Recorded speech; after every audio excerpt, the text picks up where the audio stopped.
Every truck on this list was built in America, and half of them will empty your savings account. The strange part is that it is almost never the truck that fails. It is one option code on the window sticker, and that option was sold to you as a feature. So how do you know, standing in a driveway with cash in your pocket, whether you are buying the truck that runs to 400,000 miles or the one that eats a camshaft at 90?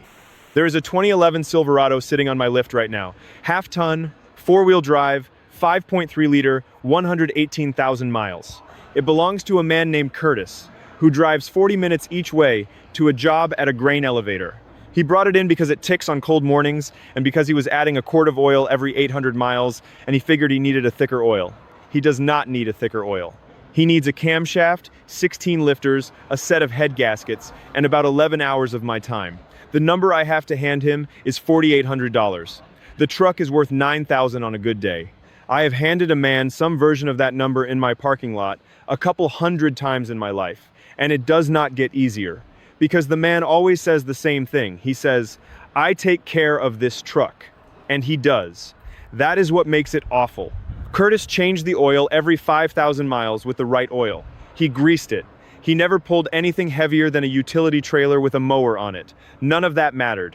The failure was drawn on paper before he ever signed a piece of it. My name is Ray Mercer, 31 years turning wrenches, 22 of them in my own two-bay shop outside Lima, Ohio. I do not sell trucks, I do not work for a dealer, I have no brand to protect, and nobody sends me a Christmas card from Detroit. What I have is a filing cabinet of repair orders going back to 1998, a long memory for which trucks come back and which ones do not, and a habit of writing down what I find when I get one apart. Quick word before I go further. The things I have learned under these trucks, there is more of it than fits in any one video. I gathered the whole of it into a book you can buy in our pinned comment below. The book is the long version. If you want it, it is there. I will not mention it again. And I want you to know, I got burned worse than any customer I ever had. In 2006, I bought a Super Duty with a 6.0 diesel because I wanted to pull a car trailer. I am a professional. I looked at it with my own two eyes.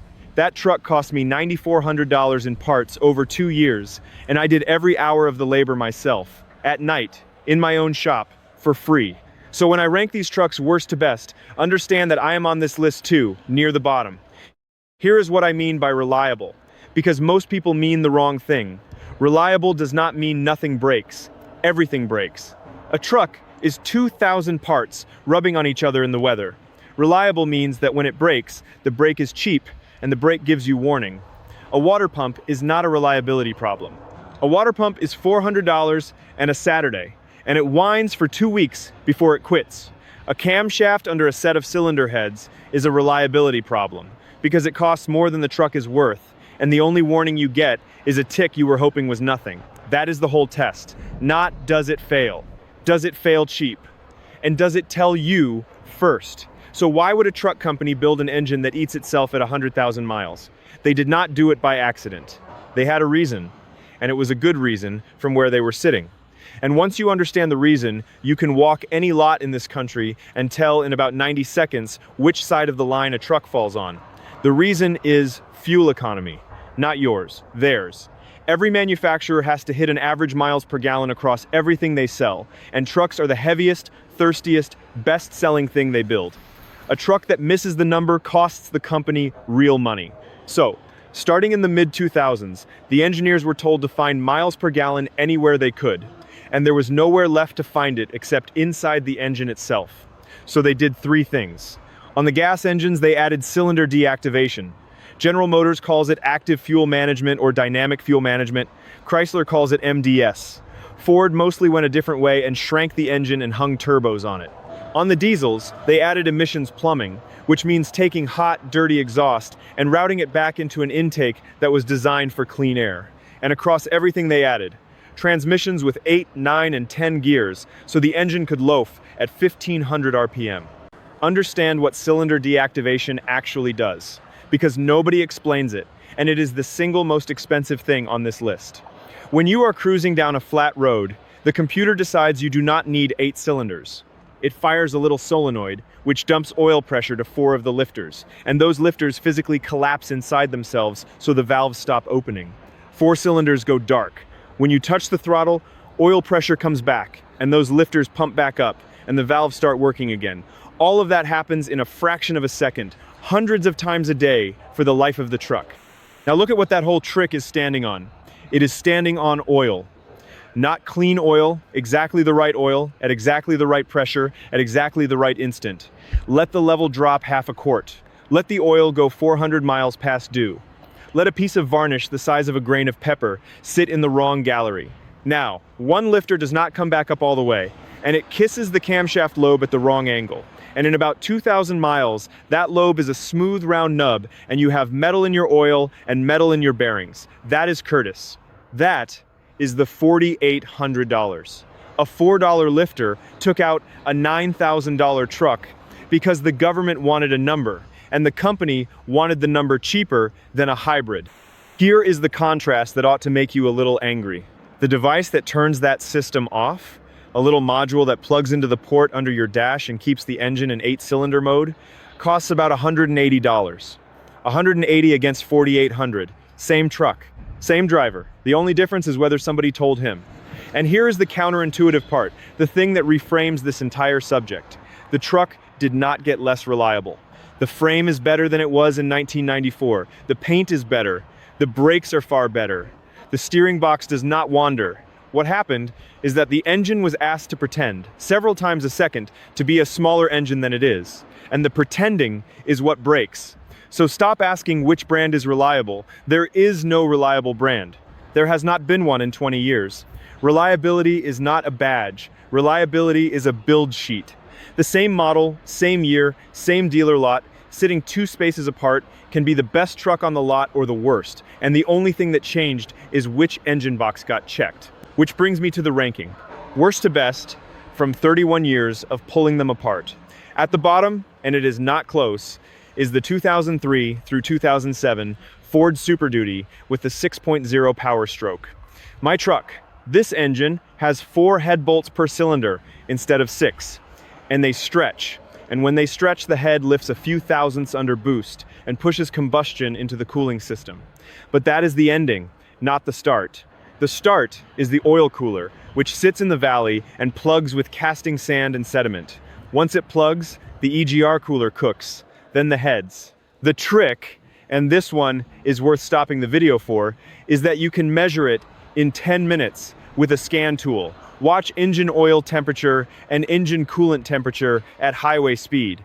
If the oil is running more than about 15 degrees hotter than the coolant, that cooler is plugging, and everything downstream is on the clock. Fixing it properly, studs, coolers, gaskets, is $4,000 to $8,000. Do not buy this truck to save money. Buy it because you love it and have the $4,000. Next up is the Ford F-150 and Expedition with the 5.43 valve, roughly 2004 through 2008, for the worst of it. 2 separate famous problems. The spark plugs are made in 2 pieces, and the bottom half seizes in the head and snaps off. And now you are fishing broken porcelain out of an aluminum cylinder head with a special tool. The other is cam phasers, which rattle like a diesel for 3 seconds on cold start. Here is the trick on the plugs, because I have pulled hundreds. Warm engine, not hot. Break each plug loose 1/8 of a turn. Run penetrating oil down the well. Wait 10 minutes, then back it out 1/8 and screw it back in, over and over. 10 minutes a plug and you will get all 8. Rush it and you will pay me $900. Third worst, the GM half-tons with active fuel management, 2007 through 2014 on the 5.3, and then the newer 6.2 with its own problem. That is Curtis. Oil consumption first, tick second, camshaft third. Watch the dipstick between changes.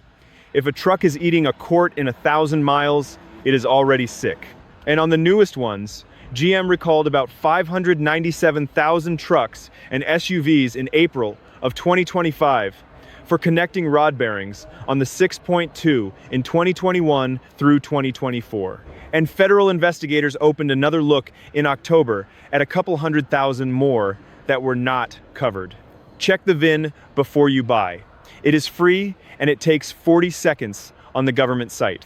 Fourth, Ram with the 5.7 Hemi and MDS, mostly 2009 forward. Same lifter and camshaft story as GM, plus exhaust manifold bolts that snap off flush, plus air suspension compressors on the loaded ones. The Hemi tick is real, and it is not the exhaust. If you hear it and the oil light has never come on, you have about 10,000 miles to decide. Fifth, the first generation 3.5 EcoBoost F150, 2011 through about 2016. Timing chains that stretch and set a cam correlation code, and a genuinely strange one, condensation collects in the intercooler on humid days, and the engine gulps it and stumbles hard on hard acceleration in third gear. People replace plugs and coils for a year chasing it. The fix is a drilled drain or a proper intercooler, $30 if you do it yourself. Now, we cross the line and things get better. Sixth, the LB7 Duramax, 2001 to 2004. It eats injectors about $3,000 a set, and that is a real problem. But it is the only real problem. The block, the heads, the rotating assembly are excellent, and the Allison transmission behind it is the best automatic ever bolted to a light truck. Fix the injectors once and drive it for a decade. Seventh, the plain engines. The Ford 4.62 valve, the GM 4.8 Vortec, the base motors that nobody bragged about because they were slow and had no cylinder deactivation and no direct injection and nothing to go wrong. Fleet managers buy these on purpose. That should tell you something. Boring is a specification. Eighth, the 1988 to 1998 Chevy and GMC, the square-ish body they call the OBS with the 350. Distributor cap, fuel pump, done. Parts are on the shelf at any store in America. An ignition module is $30, and you can do a full tune in a driveway with hand tools and a test light. Ninth, the 7.3 Power Stroke, 1994.5 through 2003, 250 horsepower, no emissions plumbing, and it will go to 400,000 miles. There is one gotcha, and every owner should know it. The cam position sensor fails without warning, and the engine shuts off and will not restart, usually 40 miles from home. It is a $40 part and a 5-minute job. Buy a spare, zip tie it under the hood, and you will never be stranded. And the best truck I have ever worked on, the one I would buy tomorrow with my own money, is the 1994 to 1998 Dodge Ram 2500 with the 5.9 12-valve Cummins and the P7100 injection pump. It is a mechanical engine. It does not need a computer to run. You could pull every fuse in the truck and it would keep going. 6 cylinders, 12 valves, a gear-driven timing set instead of a chain, and injection pressure that would make a modern engineer nervous. 500,000 miles is normal. There is exactly one weakness. There is a dowel pin in the front timing case that can back out and drop into the gears and destroy the engine in a second. Mechanics call it the killer dowel pin. The fix is a $10 bracket and about 2 hours. If you buy one of these trucks and do nothing else, do that. Now let me tell you why any of this matters more than winning an argument at a family cookout. The average new truck payment in this country is well over $800 a month, and people sign for 84 months, which means 7 years. 7 years is long enough for that 100,000-mile camshaft to happen while you still owe on it. That is the trap, not the repair on top of the note. I have watched a man lose a job because his truck was in my shop for 11 days waiting on a long block and he could not get to a site 40 miles out. And there is no bus in this county. A truck is not a hobby out here. It is how you feed people. And a truck that dies at 110,000 miles is not just money, it is waste. 2 tons of steel and aluminum that should have lasted 30 years, scrapped at 11, so a spreadsheet could show 1 extra mile per gallon it mostly never delivered anyway. I want you to sit with that number for a second. 1 mile per gallon. On a truck that gets 17, driven 15,000 miles a year, that is about 50 gallons. Call it $170 a year in fuel. And the hardware they bolted on to get it costs some percentage of owners a whole engine. That is not a trade. That is a coin flip somebody else is calling. There is a second cost nobody counts, and it is the one I see most. It is what a man does after the estimate. He does not fix it, he drives it ticking. He puts thicker oil in it and turns the radio up and gets another 8 months out of it. And then it lets go on the interstate with his kids in the back seat, and now we are not talking about money anymore. I have had that truck towed into my bay. I have had that conversation on the phone with a wife. Deferred maintenance on a modern engine is not like a leaky faucet. It does not sit still and wait for payday. It gets worse on its own schedule. Here is the thing the old guys in this trade told me when I was 19, and I did not believe it until I had my own shop. The most reliable truck is not the newest one, and it is not the best brand. It is the simplest one that a man understands. Every system you cannot see, cannot hear, and cannot fix is a system that will one day decide the value of your truck without asking you. So here is what I want you to do tonight.